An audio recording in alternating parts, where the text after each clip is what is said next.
আচ্ছা, আপনাদের মনে কি কখনো এই প্রশ্ন জাগে যে আমরা কষ্ট করি কেন?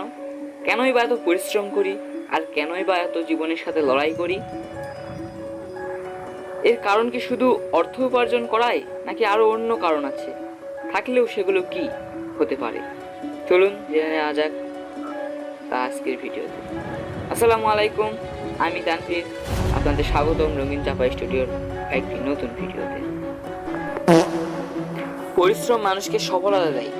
পরিশ্রম মানুষকে বাস্তবতা সম্বন্ধে বুঝতে শেখায়। পরিশ্রম মানুষকে ব্যর্থতা হতে দূরে যাওয়ার শিক্ষা দেয়। পরিশ্রম করেই আমরা জীবনের লক্ষ্য অর্জন করি এবং এই পরিশ্রমের মাধ্যমে আমরা আমাদের কর্ম লাভ করি এবং সেই কর্ম করেই আমরা অর্থ উপার্জন করি এবং সেই অর্থ দিয়ে আমরা আমাদের জীবন পরিচালনা করি। অর্থাৎ এটাই দাঁড়ালো যে আমরা পরিশ্রম দ্বারাই আমাদের জীবন পরিচালনা করি। সবই তো বোঝা গেল, তবে পরিশ্রম কি? কোনো কাজ দৃঢ়ভাবে, সম্পূর্ণ মনোযোগ সহকারে, আত্মবিশ্বাস সহকারে এবং কঠোরভাবে করাকেই পরিশ্রম বলে। যে পরিশ্রম করে তাকে পরিশ্রমী ব্যক্তি বলে, আর পরিশ্রমী ব্যক্তিরাই সফলতা অর্জন করে।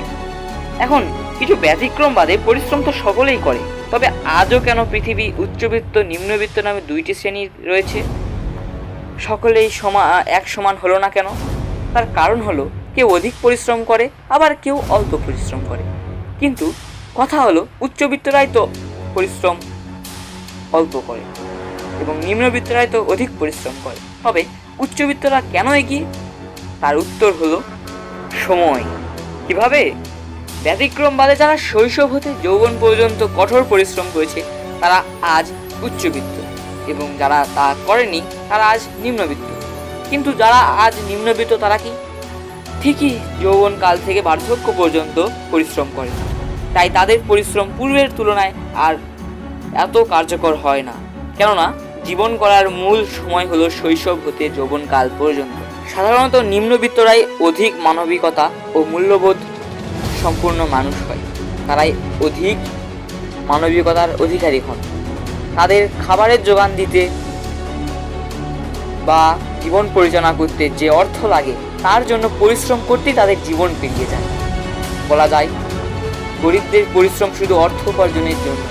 কিন্তু কিছু ব্যতিক্রম আছে যারা অর্থের পাশাপাশি সফলতাকেও চায় তার পরিশ্রমের মাধ্যমে। উচ্চবিত্তদের দিকে গেলেও কথাটা একইভাবেই সত্য এবং সেই একই ব্যতিক্রম।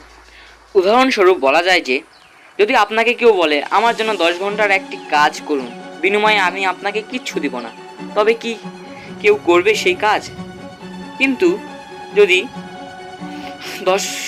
তাকে বলা হয় যে আপনি আমার জন্য 10 ঘন্টার একটি কাজ করুন, বিনিময়ে আপনি 1000 টাকা পাবেন, তবে সবাই সেই কাজে উৎসাহ দেখাবে। এর দ্বারা আমরা বলতে পারি যে অর্থ ছাড়া কোনো কাজই কেউ সহজে করতে চায়। যারা করে তারা অনেক মানবতা, ভদ্রতা সম্পন্ন মানুষ। সুতরাং সকল কথা থেকে বলা যায় যে পরিশ্রম আমরা শুধু অর্থের জন্যও নয়, সফলতার জন্য করে থাকি।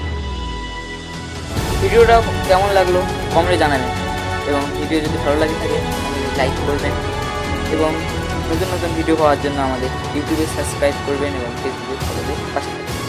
ধন্যবাদ। আসসালামু আলাইকুম।